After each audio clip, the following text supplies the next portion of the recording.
टेटुआ दबाने के हसीन ख्याल से महिलाओं में मसरत की लहर दौड़ गई और सबको बुढ़िया से बेइंतहा हमदर्दी पैदा हो गई।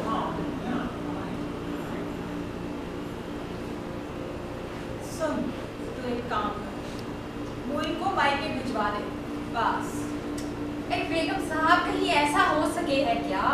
बहू मुफ्त में हाथ नहीं आई, पूरे 200 झोंके तब ये मस्टंडी हाथ लगी है। अरे इतने में तो 2 भैंसें आ जाती और भर भर कलसी दूध देती, पर ये रांट तो दुलतियां ही देती है। और भला इसको अगर मैके भेज दिया तो इसका बाप तो दूसरे दिन इसको किसी और बेहतर के हाथ बेच देगा। ये बहू खाली बेटे के बिस्तर की जीनत तो है नहीं, 2 हाथों वाली है, मगर 4-4 आदमियों का काम निपटाती है। राम अवतार के जाने के बाद भला मुझ बुढ़िया में से इतना काम कहाँ संभलता? ये बुढ़ापा तो बस अब इस बहू के 2 हाथों के सदके से बीत रहा है। महिलाएं कोई ना समझ न थी। मामला अब अखलाकियात यानी मोरालिटी से हटकर इक्तिसादियात यानी इकोनॉमिक्स पर आकर टिक गया था। वाकई में बहू का वजूद बुढ़िया के लिए लाजमी था। आए हाय, 200 रुपए का माल इसका दिल है कि फेंक दे, और उन 200 के अलावा वो बनिए से जो उधार लेकर खर्च किया था, वो जो मेजबान बुलाए थे, सारी बरादरी को राजी किया था, वो खर्चा कहाँ से आएगा? वो राम अवतार की सारी तनख्वाह तो बनिए के सूद में गुजर जाती है। ऐसी मोटी ताजी बहू अब 400 से कम में नहीं मिलेगी। आपकी कोठी का काम करके और 4 कोठियों का काम निपटाती है। काम में बड़ी चौकस है ये। तो मेरी भी सुन ले, अगर इस लुच्ची का जल्द से जल्द कोई इंतजाम ना किया गया तो कोठी के अहाते में नहीं रहने दिया जाएगा। हाँ ये ठीक है, ये तो मुझे समझती भी नहीं है, हम लोगों की जान खाने पे लगी हुई है। सुना आपने? अम्मा ने अल्टीमेटम दे दिया। बुढ़िया ने बड़ा बवेला मचाया और घर जाकर बहू को मुंह भर भर कर गालियां दी। अरे करम चली, कहीं मुझे चैन से ना रहने देगी। अरे करम चली, दूसरों के बातों पर डोरे डालती है। नहीं, कुछ नहीं किया। नहीं अम्मा जी, मुझे मत मारो, ये सब ऊंचे लोगों की ऊंचे बातें हैं। मैं मर्दों को कुछ नहीं किया, वो ही पीछे फिरते हैं। सुन रहे हैं? झोटे पकड़कर उसको बहू को बुढ़िया ने खूब मारा पीटा।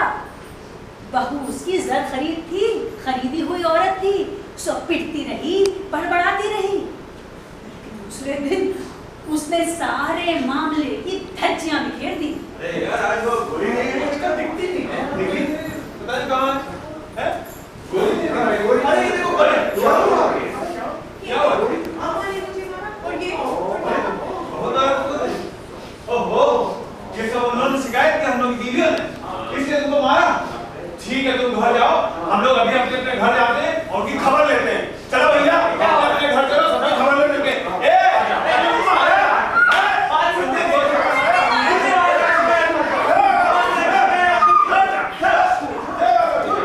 बावर्ची, भिश्ती, धोबी और चपरासी ने तो अपनी बीवियों की खूब मरम्मत की। यहाँ तक कि इस बहू के मामले में मेरी मुहज्जब भाभियों और शरीफ भाइयों में भी खटपट। अरे भाभियों के मैके रोज रोज ताड़ जाने लगे। ये समझिए कि गरज बहू हरे भरे खानदान के लिए सुई का कांटा बन गई। ये तो बहुत बुरा हुआ, बेचारी बहू की इतनी पिटाई। अच्छा, क्या वाकई ये सास बहू कोठी के अहाते से निकाल दी जाएंगी? कहाँ का इंसाफ है ये? और ये जो तहमतें लगाने पे आमादा हैं, ये अपने गिरेबान में कब झांकेंगे? अरे भाई, ये जमाने का दस्तूर ही कहाँ रहा कि तोहमतें लगाने वाले अपने गिरेबान में भी झांक कर देखें, वो भी ऊंचे खानदानों में। लेकिन एक बात है, अगर उसको बाहर निकाल दिया तो मसला वाकई में बिगड़ जाएगा यार। अरे ये देखो, ये कोठी के हाथ में तो चला आ रहा है। जी पाए ना तो कैसी हो? अरे कौन है? अरे जी रतिराम। अरे कैसा है रे बेटा? ठीक है? मैं ठीक हूँ, तुम कैसी हो? हाँ, आखिरी बार तुझको तेरे ब्याह में देखा था। ए बहू, तू ऐसा कर के रतिराम के लिए कुछ, लल्ला के लिए कुछ पानी वानी ला, इसको कुछ खिला पिला जा। अरे जा बेटा, मुंह हाथ धोले जा। तेरी भावच है, तेरा नहीं करेगी तो किसका करेगी? जा।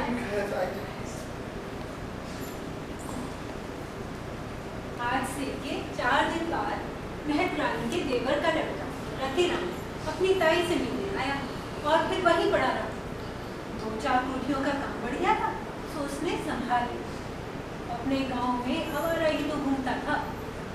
बहू उसकी नाबालिग थी, इसलिए गौना नहीं हुआ था। इस रतिराम के आते ही मौसम लोट पोट कर बिल्कुल बदल गया। जैसे घनघोर घटाएं हवा के झोंकों के साथ तितर बितर हो गई। बहू के कह कड़े खामोश हो गए, कांसे के कड़े गे पड़ गए और जैसे गुब्बारे में से हवा निकल जाए तो वो चुपचाप झूलता रहता है, ऐसे बहू का घूंघट झूलते झूलते नीचे की तरफ फिर बढ़ने लगा। अच्छा, अरे किसी को ठीक है सिर्फ प्रॉमिस। अब वो बजाय बेनखे बैल के निहायत शर्मीली बहू बन गई। जुमला महिलाओं ने इत्मीनान का सांस लिया। स्टाफ के मर्दों उसे अब छेड़ते भी तो छुई मुई की तरह लजा जाते। अरे क्या हाल है? कोई यार कोई है? गरे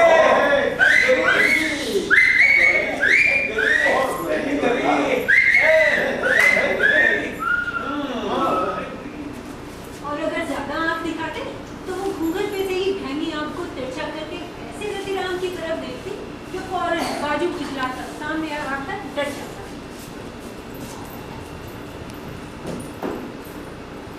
बुढ़िया पुरसुकून अंदाज में दहलीज पर बैठी अधखुली आंखों से ये सारा तमाशा देखती और गुड़गुड़ी पिया करती।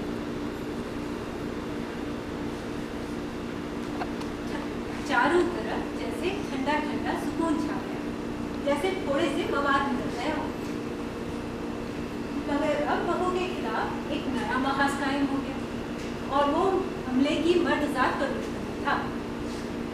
बात बेबात बावर्ची जो उसे पराठे तल तल के खिलाया करता था अब खूनी साफ न करने पर गालियां देने लगा।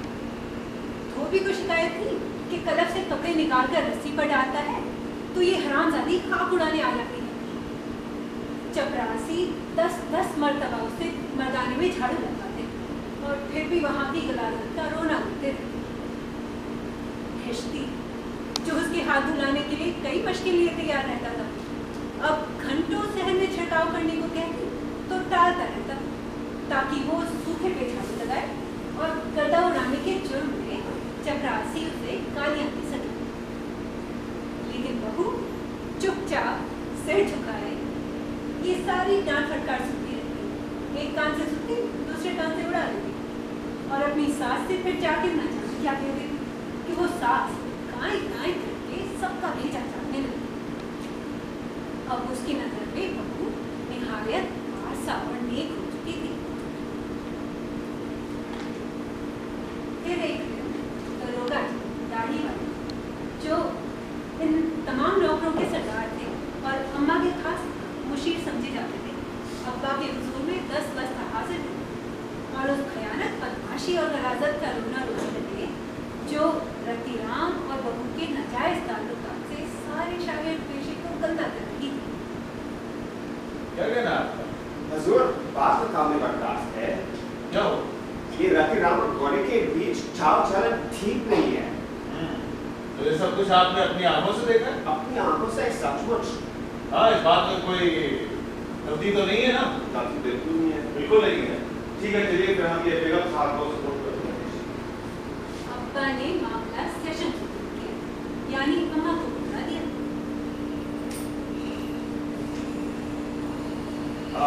बेगम साहब, ये सब क्या सुनने में आ रहा है कि ये वो रतिराम और उस बुढ़िया की जो बहू है गौरी उन लोगों के बीच में नाजायज ताल्लुकात बढ़ गए और इसकी वजह से शागिर्द पेशे में काफी खलबली मच चुकी है। आप उस बुढ़िया को बुलाइए और उसकी जरा खबर लीजिए और इस मामले को जरा रफा दफा करिए।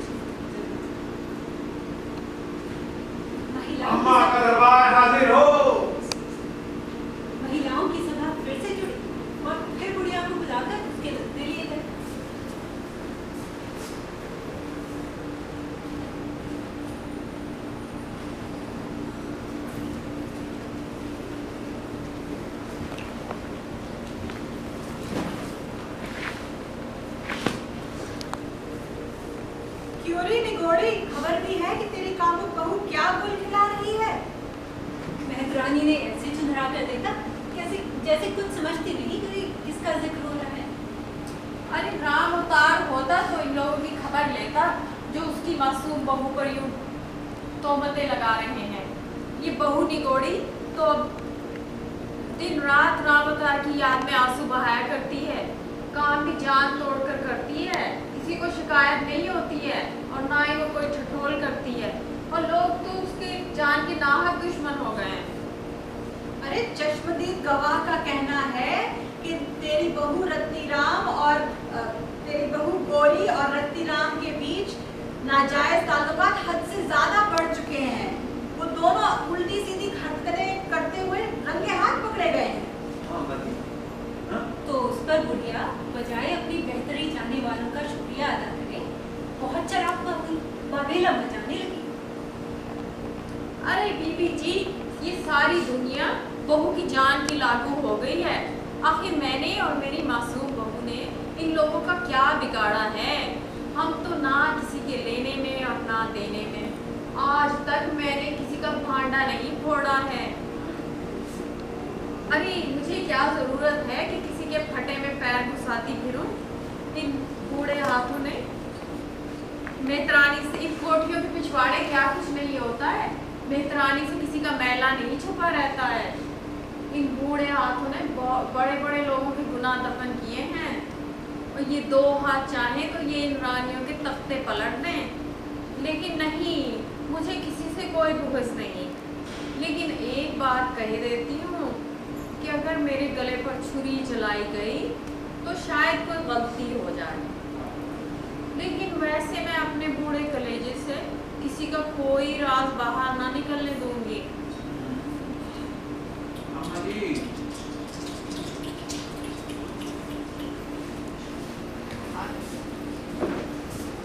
बुढ़िया का धीहा देखकर फौरन छुरी दबाने वालों के हाथ ढीले पड़ गए। महिलाएं उसे पुचकारने लगी। बहू कुछ भी करती थी, उनके अपने के लिए तो महफूज थे, फिर शिकायत कैसी? तो कुछ दिन के लिए बहू के इश्क की चर्चा कम होने लगी। लोग कुछ बोलने लगे, मगर मारने वालों ने टाल दिया कि कुछ दाल में कागज है। बहू का भारी भरकम जिस्म भी उस दाल के कागज को ज्यादा न छुपा सका, और लोग बुढ़िया को समझाने लगे। मगर उस नए मौजूद पर उस पर तो बुढ़िया बिल्कुल उड़न भाइयाँ बताने लगी। ऐसी हो गई जैसे पूजा सकती हो। अब वो ज्यादातर खाट कर रहती, दहलीज में रहती, रतिराम और दोस्त पर हुक्म चलाया करती, और अब कभी खांसी छींकती में आकर बैठ भी जाती, और दोनों उसकी सीधे करते जैसे वो कोई पटरानी हो। जी अंदर चलो, आप खटिया बिछा दिया है तुम्हारे लिए। तो मम्मी जाओ, लेट जाओ ठीक से। पैर दबा लेंगे तुम्हारे, कभी लगा दिया है तुम्हारे लिए। नहीं रखना, यही ठीक हो। पहली बीवियों ने बुढ़िया को खूब समझाया। हाँ, तुम बोलो, तुम कैसी हो? क्या छठा महीना लग रहा है? हाँ, तुम्हारी याददाश्त बड़ी अच्छी है। छठा महीना तो है। देखो, एक बात कहने आई हूँ, छोटा मुंह बड़ी बात न समझना। ये देखो, ये यहाँ पर रत्तीराम का रहना अब ठीक नहीं है। अरे तुम्हारी जो बदनामी होनी थी वो तो सब जगह हो गई। अब राम अवतार के आने के पहले इस रत्तीराम का मुंह काला कर दे और इसको दफा कर दे यहाँ से। गोरी की सफाई करा दो। इसको तो तुम अपने बाएं हाथ से कर सकती हो। बाएं हाथ का खेल है तुम्हारा, 2 दिन का काम है, चटपट। ये मेरे घुटनों में बड़ी ज्यादा ऐंठन रहने लग गई है, बहुत दर्द बढ़ गई है। और ये जो बीड़ी कोठी वाले हैं, ये बड़ा ही बादी खाना पकाते हैं। क्या ना खाना करेंगे? अरे भाई, मैं क्या कह रही हूँ और तो सुन क्या रही है? मैं कह रही हूँ ये गोरी के कर्मों के चलते रत्तीराम का मुंह काला करके इसको दफा कर दे यहाँ से, और गोरी की सफाई कर दे राम अवतार के आने के पहले। अरे जिस बला को तू कोठी के कूड़े की तह में इतनी आराम से दफन कर सकती है, उसको तू काहे को आंखें नीचे अपने सामने पलने दे रही है? अरे मालूम है, वो मेहता साहब के यहाँ तो हर वक्त सबको दस्त लगे रहते हैं। पता नहीं क्या खाते हैं, डॉक्टर को क्यों नहीं दिखा लेते? और जब देखो नई नई गाड़ियां खरीदते रहते हैं। मुझे कुछ समझ में आता भी है कि नहीं, मैं सब समझती हूँ। कहती कुछ हूँ तो समझती कुछ और है। बुढ़िया ने कुछ समझ कर ना उसकी चाल मटोल पर जल कर नासे ईंट मरमर हो गए। माना कि बहू औरत जात है, नादान है, भोली है, बड़ी बड़ी शरीफजादियों से पैदा हो जाती है, लेकिन उनके आला खानदान की मुअज़्ज़ज़ सासें जो कानों में तेल डाल